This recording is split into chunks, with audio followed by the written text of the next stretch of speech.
شكرا يا ربي شكرا هديت قلبي شكرا نورت دربي شكرا شكرا يا رب.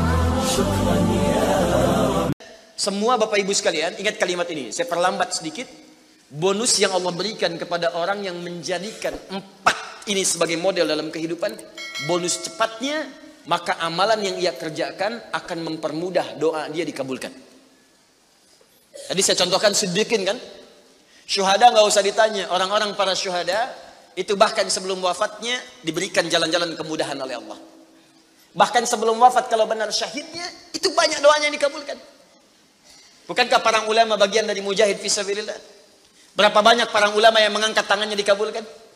Imam Ahmad bin Hanbal pernah lewat, kemudian ada seorang mengatakan, "Syekh, anak saya sakit, tolong doa kepada Allah." Kata Imam Ahmad, "Kamu ini doa-doa sendiri," katanya. Imam Ahmad ingin mengajarkan, kamu kan masih punya lisan.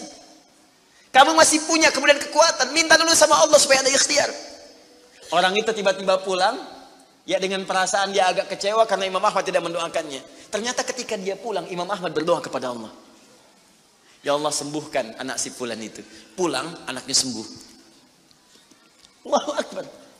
Ini doa ulama itu kalau benar kealimannya, kalau benar ilmunya dan khasyahnya kepada Allah, itu hujah di lisannya. Bahkan firasatnya nyata. Kadang dikasih dalam mimpi, kadang kemudian bermohon kepada Allah tanpa diketahui. Ada. Solihin juga demikian. Bahkan turun Quran surah kelima ayat 35. Ya. Paling kanan sebelah bawah, ya ayyuhalladzina amanu taqullaha wabtaghu ilaihil wasilah. Hai orang-orang beriman, tingkatkan terus takwamu kepada Allah dan jadikan takwa itu sebagai wasilah untuk meminta kepada Allah dari apa yang engkau inginkan. Dan kalau Anda cari takwa di Quran, bentuknya amal soleh. Tidak pernah kalimat takwa disebutkan dalam Al-Quran kecuali pada umumnya akan menyebut amal soleh. Contoh, kalimat takwa pertama langsung disebutkan orangnya di Al-Baqarah ayat 2. Dzalikal kitabu la hudal lil. Siapa muttaqin orang takwa di sini? Sebutkan ayat 3 dan 4-nya. Alladzina yu'minuna bil ghaib wa yuqimunas. Lihat sini. Iman dulu. Iman baru kemudian salat. Masih ingat di pertemuan lalu? Sebuah amal menjadi soleh kalau didahului oleh apa? Iman. Di iman itu nggak akan dipisahkan dengan amal soleh. Ada iman, maka amal berubah jadi soleh. Dalilnya Quran surah ke-103. Wal innal insana lafi illa alladzina amanu iman wa amilus soleh. Amal soleh. Apa wujudnya amal soleh itu? Jadi rumus cepatnya begini. Iman akan melahirkan sebuah amal yang dengan sifat iman ini menjadi soleh. Kalau iman dipadukan dengan amal soleh, maka akan berubah menjadi takwa namanya. Karena itu ketika Allah menyebutkan kalimat takwa dalam Al-Quran, baik dengan kata benda, ya, noun, muttaqin, muttaqun, atau kata kerja, verb, fi'il, tattaqun, yattaqun, ittaqau, pasti setelahnya akan bertemu dengan iman dan amal saleh. Dzalikal kitabu la hudalil.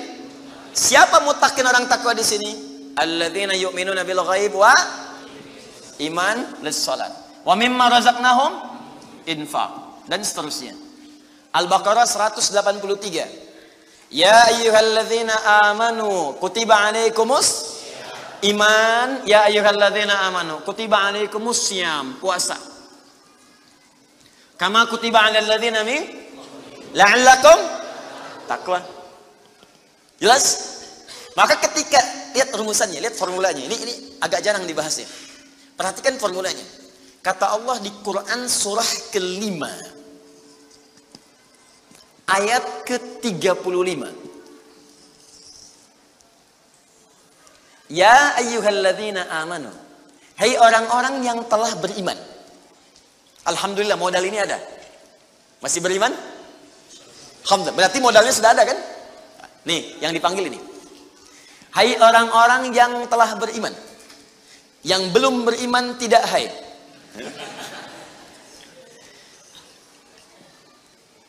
ittaqullah. Tingkatkan takwamu kepada Allah. Yang diminta ini. Perhatikan rumusnya. Hai orang-orang yang telah beriman, tingkatkan takwamu kepada Allah. Wabtaghu ilaihil wasilah. Dan carilah dengan peningkatan takwa ini wasilah untuk mengabulkan doa-doa yang kita mohonkan. Jadi kalau kita ingin cepat dikabulkan doanya, dituntaskan persoalan hidupnya, maka kata Allah rumusnya tingkatkan apa? Takwa. Sekarang kita ingin tingkatkan takwa, apa rumusnya? Takwa itu formulanya iman plus. Nah, intinya di sini amal soleh. Jadi kalau kita kumpulkan amal soleh, kumpulkan, itu salah satunya ciri meningkatkan takwa. Kenapa takwa ditingkatkan? Untuk mengentaskan problem kehidupan kita. Bahkan nanti ada yang belum berdoa, saking tinggi ya takwanya, itu masalahnya diselesaikan oleh Allah tanpa dia meminta. Dalilnya Ustaz, Quran surah ke-65. Di akhir ayat kedua. Di akhir ayat kedua, di awal ayat ketiga. Wa may yattaqillaha yaj'al lahu makhraja wa yarzuqhu min haitsu la. Siapa yang mampu meningkatkan takwanya kepada Allah, salatnya meningkat dari yang fardu tambah sunnah, amalan hartanya meningkat dari zakat tambah infak, amalan Qur'annya meningkat dari sekedar baca mulai kemudian tilawah atau mulai menghafalkannya, amalan puasanya meningkat dari Ramadan mencari sunnah-sunnahnya, tingkatkan. Maka pengertian persamaannya ya ja'allahu makhraja. Semakin meningkat takwanya, semakin aku tuntaskan semua persoalan kehidupannya. Jadi Bapak Ibu kayaknya nggak dapat masalah, padahal Anda tuh mengalami masalah sebetulnya. Cuman masalahnya sebelum dialami diringankan oleh Allah sehingga seakan-akan tak terasa. Ada yang langsung masalah dihadapkan di depannya, tapi diberikan ketenangan dalam jiwanya sehingga perasaannya nikmat saja. Padahal sebelumnya tidak begitu. Macet, sebelumnya menghujat, kadang mencela, klakson nggak berhenti, ya, bikin status juga, langsung kasih komen negatif, ya, Jakarta kesini banjir, siapa gubernurnya, misalnya, apa solusinya? Ini begini, ini begitu, apa solusinya? Apa ketenangan yang kita dapatkan? Tapi ada orang yang ketika dapat macet, tiba-tiba, Allahu Akbar, dia cuma klik dengan satu tombol, klik keluar murotal.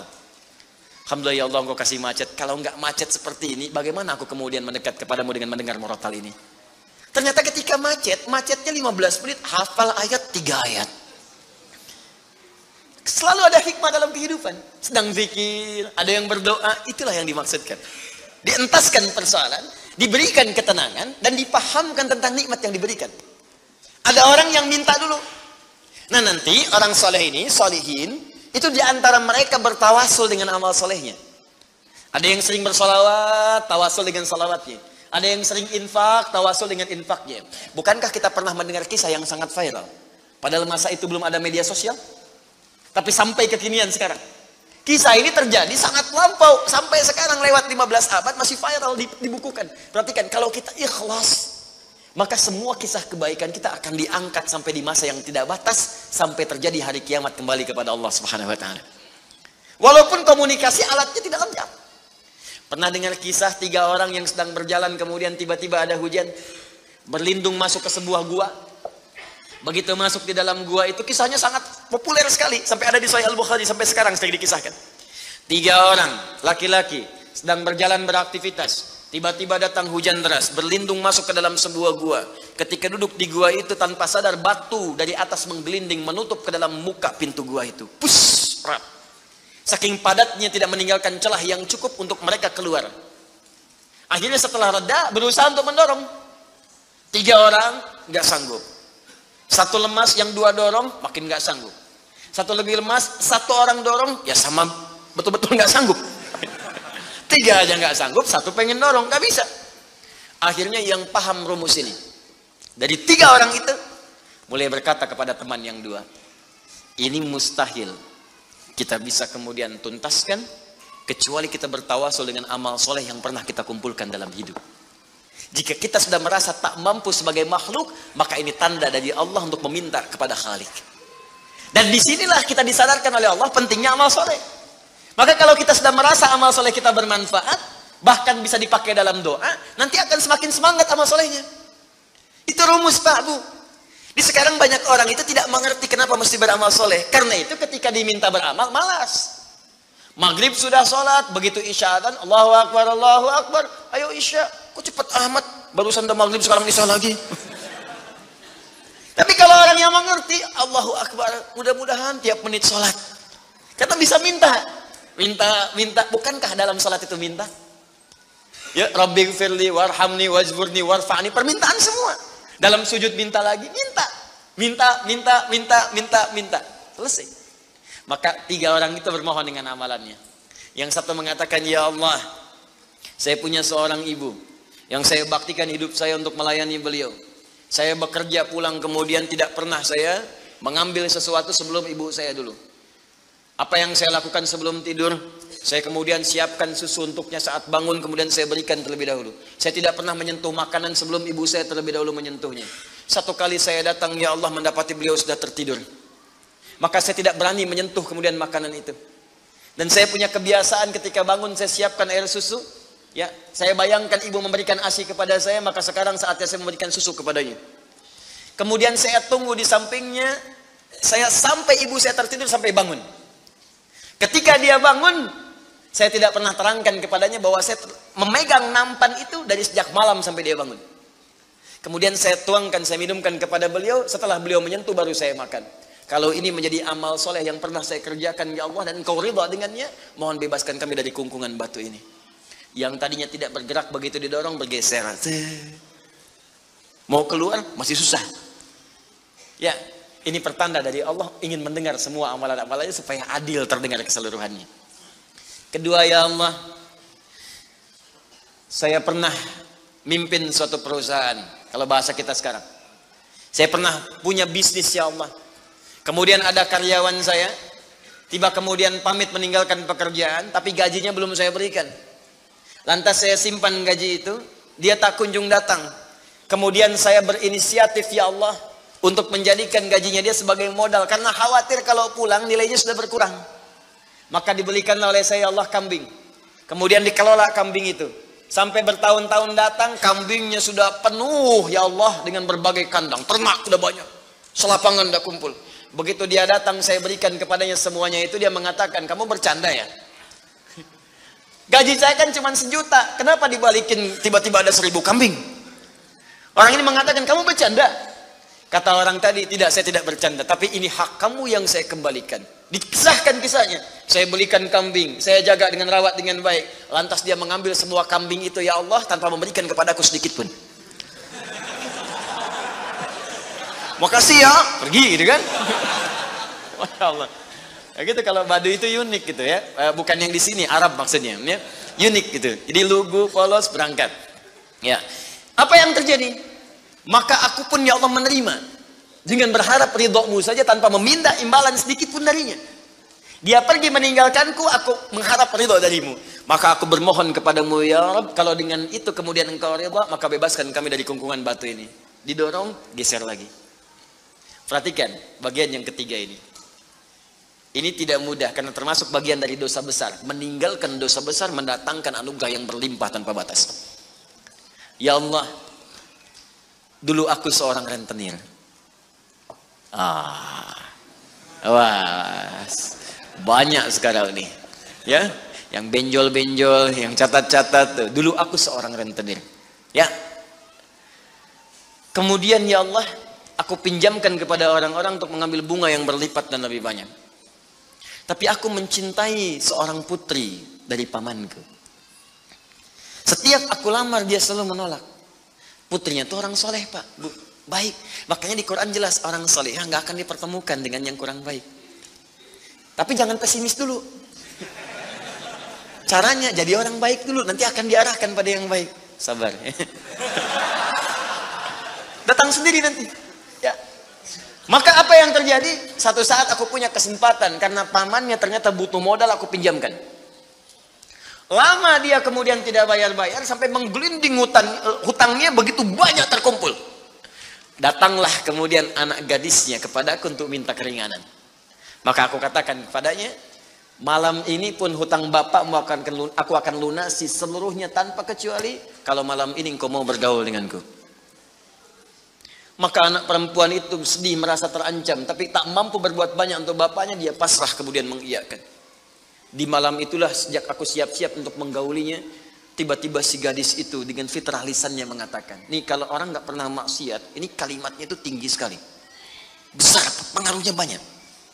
Kata perempuan ini, ittaqillah, paman, bertakwalah kepada Allah. Satu kalimat di gadis itu menggetarkan pada jiwaku, melahirkan rasa takut yang sangat dalam. Aku lari meninggalkannya sambil mengatakan, sudah, bapakmu tak ada utang lagi padaku, dan aku lari meninggalkannya. Ya Allah, kalau dengan perbuatan itu engkau ridha yang menjadikan aku bertobat sampai sekarang, maka mohon ya Allah bebaskan kami dari kungkungan batu ini. Begitu mau didorong, batunya sudah menggelinding jauh meninggalkan mulut gua itu. Kumpulan amal soleh yang digunakan wasilah untuk berdoa, terkadang akan cepat mampu mengabulkan apa yang kita mohonkan. Apalagi kalau yang dimintakan adalah pengalaman meninggalkan perbuatan maksiat yang besar. Kadang maksiat-maksiat itu jangan diikuti. Jauhi, tinggalkan. Nanti saat butuh, minta dengan amalan itu. Itu boleh, ayatnya ada. Yang nyuruh Allah berarti Allah yang menetapkan jalan. Salah satu formulanya mengerjakan itu supaya semangat beramal soleh. Amal soleh itu kan cuma dua.